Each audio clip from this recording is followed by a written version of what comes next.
Welcome to Authentic Living with Roxanne, a place where we have conscious conversations about things that really matter in our lives. And now here's your host, Roxanne Derhaj.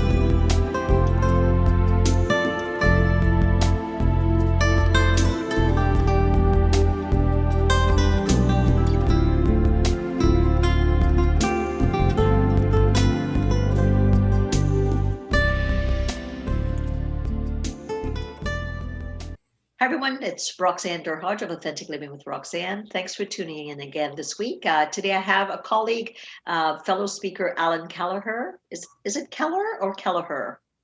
It doesn't even matter. It's Kehler, but nobody would know that. I didn't even get it close to it. Allan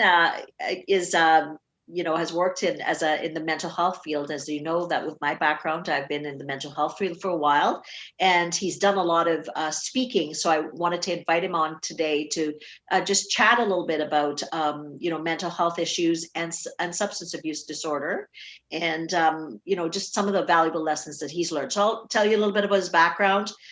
He's had some issues over the years with mental health and substance abuse. And he's learned some valuable life lessons that's kind of took him on a path of incredible success. He's one of the Canada's most sought after speakers when it comes to the issues of mental health and wellness. And he's spoken on over 500 stages. And he has a dynamic and captivating approach, which I can tell already, having just met Allan for the first time today. He left teaching after more than a decade to focus on speaking and writing on various topics related to mental health. He has best-selling books, 4 of them, and he's been featured in several national magazines. He lives in Saskatoon with his wife, four boys, and 4 dogs, so double, and a tank of fish. So you've got a very busy household, no doubt, Allan. Yes, it can be rather chaotic at times, but we embrace the chaos. I think you would have to, right? How old are your children? Our oldest is actually 21. Wow. And then we have 18, 11, and 10. My goodness. So you got started early with your family. Well, I actually, Roxanne, moved in 3 months sober with my wife and her 2 sons about 10 years ago. Okay. Yeah. That's a whole nother story, that previous life of absolute, when we talk about chaos, yeah, my life was chaos before this. So tell us, obviously, you've been speaking around the area of mental health and substance abuse disorder. Tell us a bit about your story and kind of, obviously through something that I would think have been a bit of adversity for you, came out something that's positive, where you can go out and share a lot of the wisdom. So tell us a little bit about your path and kind of what got you from there to here to be able to teach others some of the things that you've learned. I'll give you the condensed version.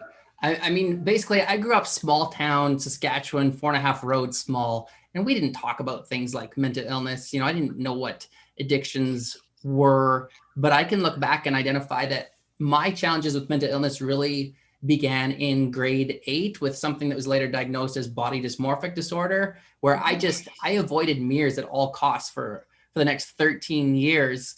And I didn't know what to do with my thoughts. I thought I was the only one. I didn't want to share them. I hid behind that proverbial mask very well, because on the outside, everybody saw something that was so different than what was going on the inside. Because on the outside, they could see the person who was president of the school, athlete of the year, captain of sports teams. And I think I just continuously hid behind that smile. I hid behind the awards. And as we know, obviously, just because someone's smiling does not mean that they are happy. But what was always a hindrance for me was that I just didn't know how to talk about my pain. And obviously, because I didn't talk about it, I suffered more than anyone else. And all of a sudden in comes the psychiatrist, and I started to see, oh my gosh, Roxanne, like I've probably seen almost 30 different mental health professionals, and I was hit with so many labels. I hated them. I felt like the labels defined who I was. And I think it's because I just had no clue who I was. That piece about identity, no idea. So you give me a label, I wore it. I was like, oh, that's who I am. Mm-hmm. And then I think it was 11 or 12 medications that I was on in a span of 6 years to try to find some stability. And I think that it is logical to want to leave behind a life of pain in exchange for pleasure, right? Mm-hmm. And that's what fueled the gambling addictions, the alcohol. And it was just, it was chaos, and I ran from myself. I left home as soon as I was 16 for private school. Then I'm off to Holland for a year. You talk about letting an animal outside of the cage. Like, I just went nuts, Roxanne. I went nuts. And then I just kept running. And eventually you realize, oh, hang on, you cannot run from self, no matter how hard you try. And then you reach a point where you realize if you want something different, you obviously have to do something different. And I hit many of those proverbial forks in the road. At one point being told I had a month to live if I didn't change what I was doing, and collapsing outside of a classroom where I was teaching special ed. But even then, it's that nobody really knew the magnitude of my struggles, and that was on me. And then I found out pretty quickly that there's nothing more powerful than our voice. And when we start to use our voice and we start to share our stories and we start to become vulnerable, it therefore gives others permission to do the same. And that was really, I guess, what the catalyst was for the whole speaking venture, because all of a sudden when I put a voice to it and you hear those two beautiful, powerful words, right? The me too. And just like that, what? Mm-hmm. You can relate to some of this. I'm not alone in these thoughts. Mm-hmm. And that's a powerful thing. So for me, oh my gosh, I look at where I was, Roxanne, and where I am. It could not be more different. So you started with body dysmorphia, which for some of the people listening, Allan, that don't know what that is, try to explain it to them so that they understand kind of what you were going through and kind of some of the thoughts and the perceptions of those thoughts and how it impacted your behavior.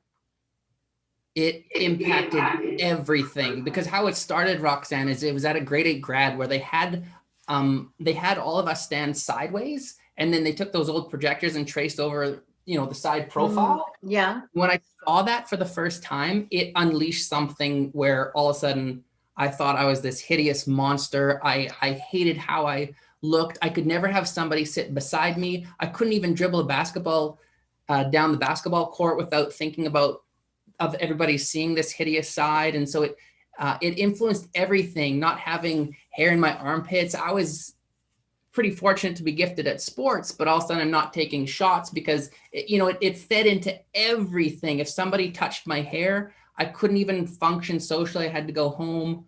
And then came diagnoses of bipolar disorder, of OCD, schizophrenia. I mean, it just kept coming. Mm-hmm.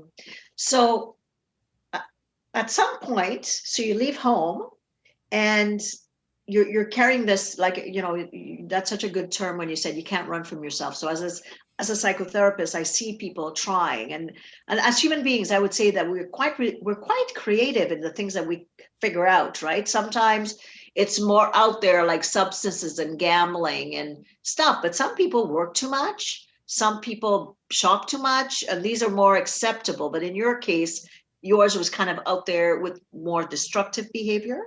Was that what was started to happen with you?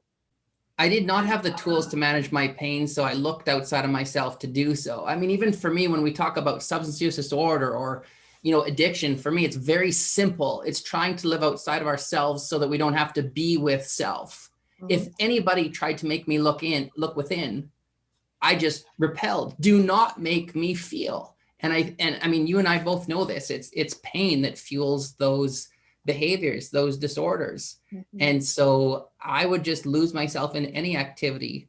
And that's just logical too, isn't it? That if we can't form a connection with ourselves, we're going to form connections with things outside of ourselves, and usually they're not healthy. And therefore I was continuously trying to harm or kill myself. Mm-hmm. So how long did that trajectory go on? And what were some of the now that you look back, and I'm sure when you're on stage, you're telling your story, which must be quite powerful and riveting. Were there points in gaps in time that you kind of thought, I got to do something different here? Or did they kind of close up quickly and then you moved on again to, to continue the hiding from yourself? There were many glimpses. It's kind of that process, 2 steps forward, 1 step back. There are many pivotal moments where somebody said that one thing that, I planted and stored later, but until I was ready to change, then nothing could happen. There was a teacher who was very instrumental in my ability to change. His name was Ian McNeil. And the short and sweet of it is that in an auditorium of 300 students, I being the student, he came up to me after one of those lectures and he just said, come to my office, Al, let's talk. And I thought, well, okay, I've talked to you a handful of times. What is this all about? And it was really interesting, Roxanne, because it forced me to be vulnerable. But vulnerability always leads to reward in some way, shape, or form. And when I got into his office, it was his approach that I just found really intriguing because, every day we say, how are you doing? Which is just robotic. And he said, how are you doing today, Allan? But it was the compassion that was intriguing. It was his engagement. And I could tell that he was coming from this place of love. And he understood that nobody wants to be fixed. He understood that we all want to be seen. We all want to be supported. He put the ball in my court. He kind of asked me that $1 million question. Are you happy? Ian, no, Ian, I'm not happy. Yeah. Okay, well, what are you going to do about it? And so it was at that point that he then gave me resources. And that was a place where I realized, okay, I have all these tools at my disposal. Now it comes down to choice. And he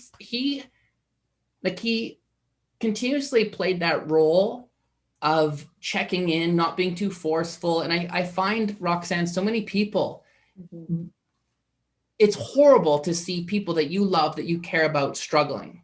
Yes. But it really comes back to what can you control and what can you not, like, what do you have to surrender? And that's what Ian did a beautiful job of. And he just helped me, I guess, essentially take my power back and use my voice. And he was just always in my corner cheering me on. So he was able to hold the space. Yeah. And be gentle enough for you to feel seen. But he didn't direct you in a way that made you feel controlled. Is that kind of, and that's a hard space, right? Because I know a lot of people that are listening are probably thinking, if they're dealing with somebody that has, let's say, an addiction, that's a tough place to be sometimes, right? Because you see maybe someone saying they want to change, then they go out and, they go on a kind of a bit of a run or something.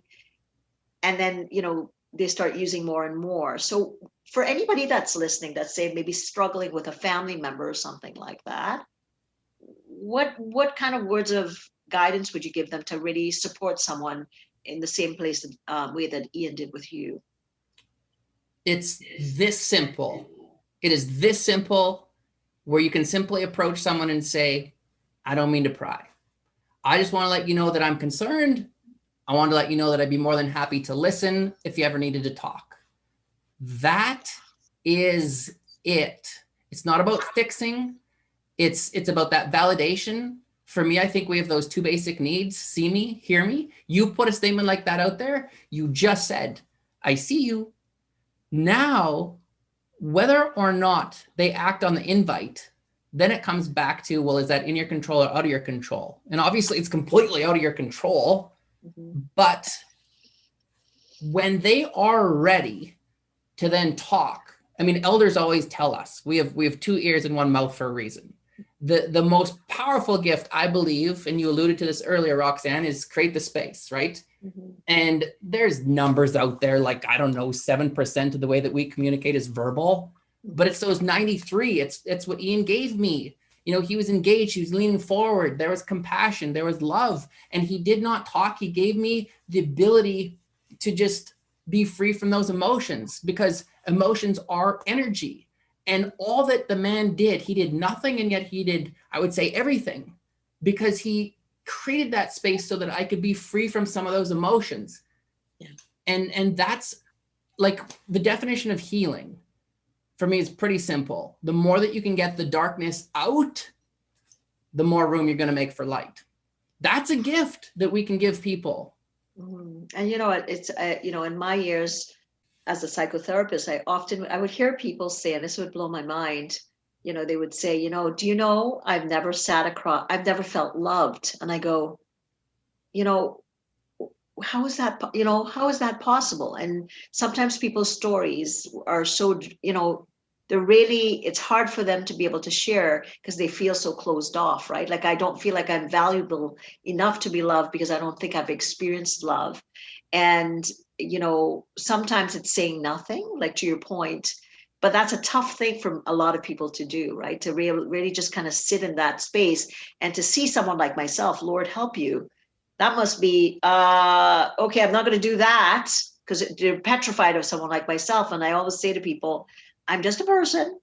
I'm just here to kind of hang out with you and see if we can kind of work together. But there's that demystifying part of what gets associated with any kind of mental health, right? Because I always say it's on a spectrum, right? Any of us could get pushed over if you don't have like a bit of a biological element. Maybe there is biology, but oftentimes Gabor Mate talks about, you know, and I'm sure you know who Gabor is, the small percentage of people that actually come into this world related to completely just biological diseases. And a lot of it gets developed by, you know, whether we call it small t trauma, which is little things, all the way up to the gamut of any kind of, you know, horrendous atrocity kind of thing.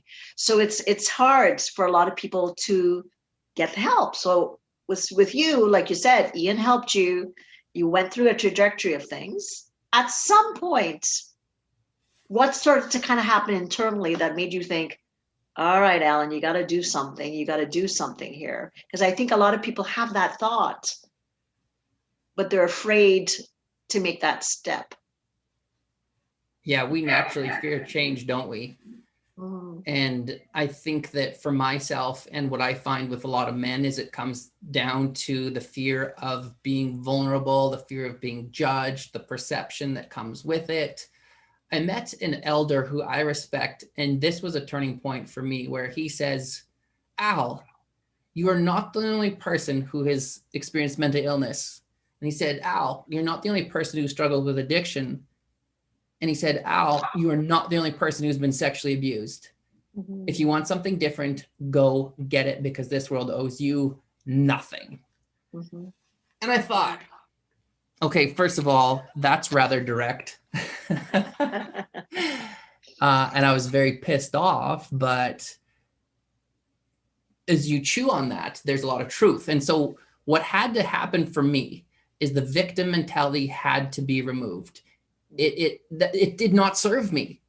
And so the biggest thing, Roxanne, that I did is I started to surround myself with others who spoke my language. And when I say that, I mean, I had to get into spaces where other people had similar lived experiences. That was my saving grace.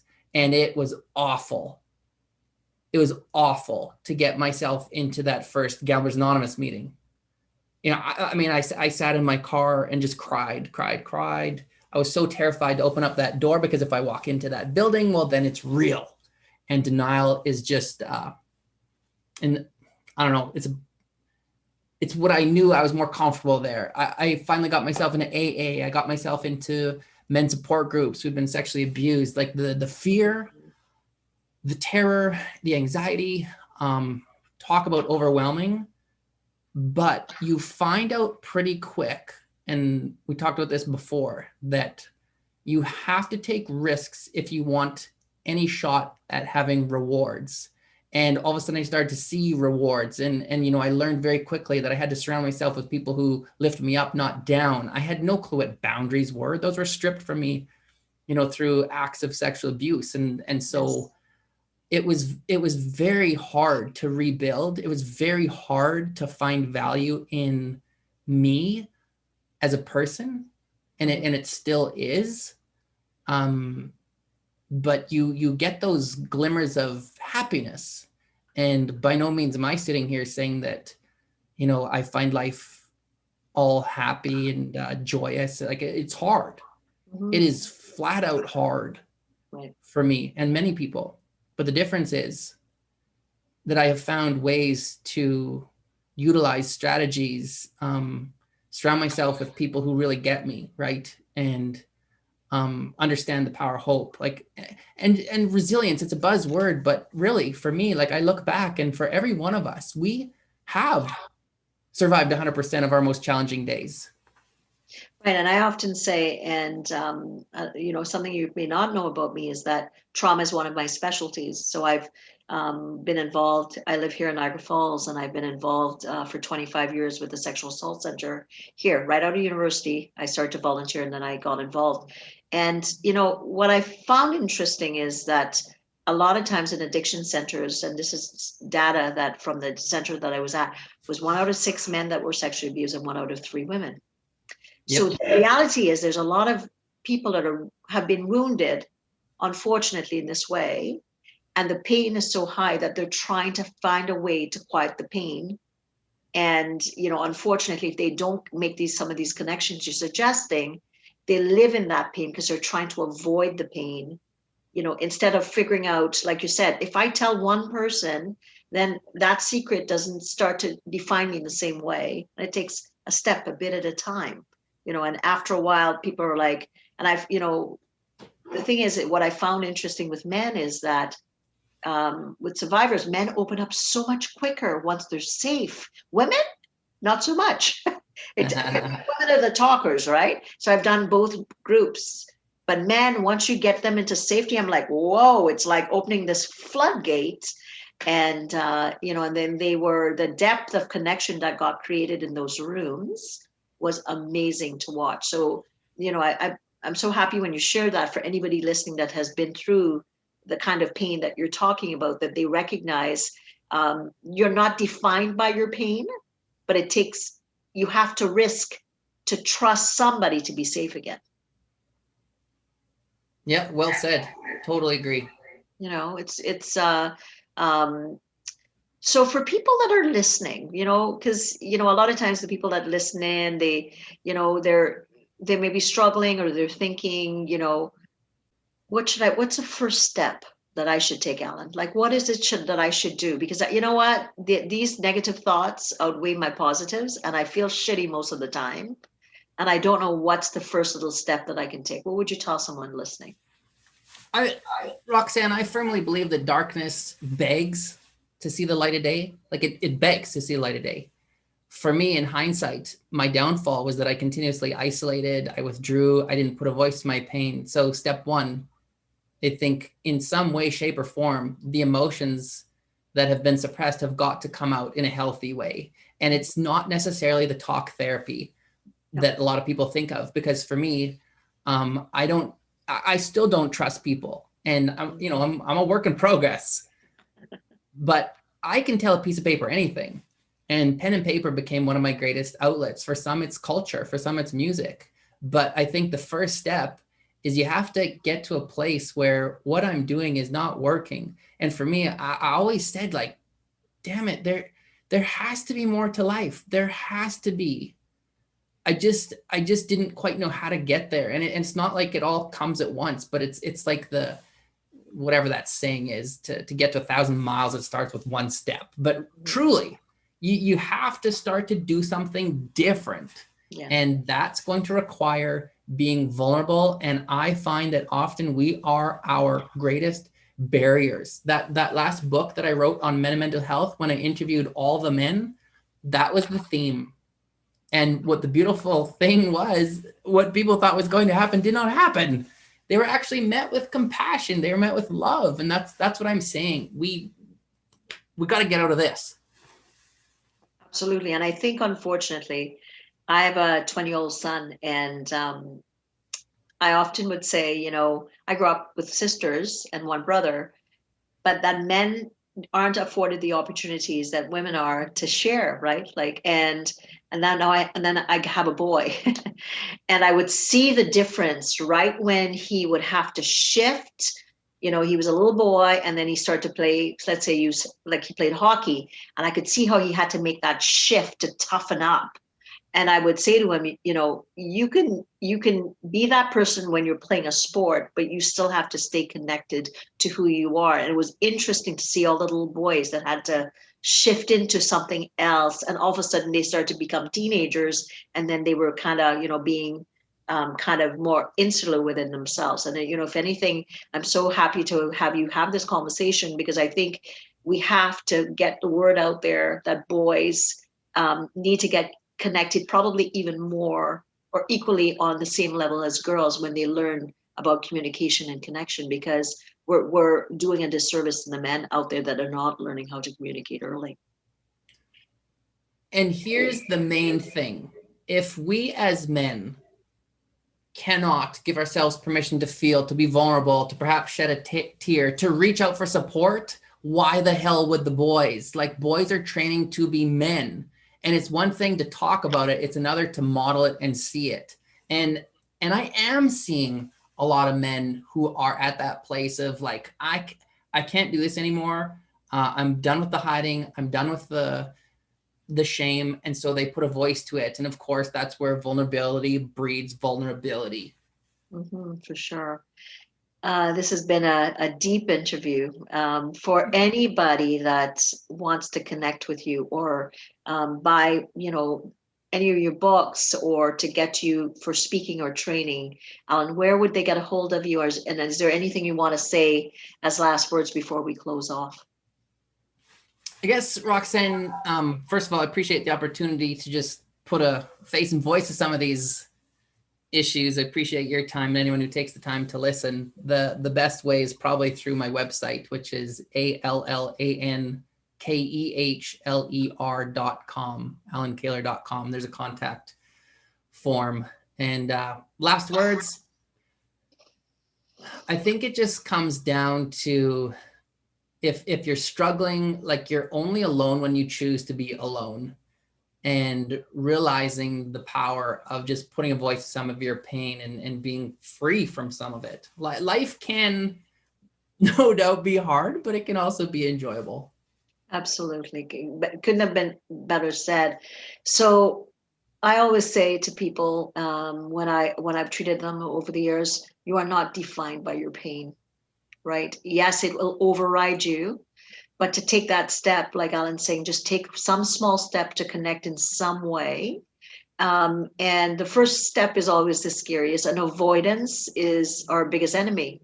So if, the more that you can try to just step into it and allow somebody to get close, or have some kind of interaction that shows you that trust is possible, then you open up a universe to possibilities of things in your life that makes you look forward versus looking in the rearview mirror. So thanks a lot again, Allan. And for anyone needing information on authenticity and connection, either at home or with your leaders and your teams at work, you can reach me at roxannederhodge.com. Thanks for tuning in to Authentic Living with Roxanne, creating the space for positive, healthy change. Roxanne is a keynote speaker, psychotherapist, and coach. To work with Roxanne, visit roxannederhodge.com/blueprint. We'll see you next time on Authentic Living with Roxanne.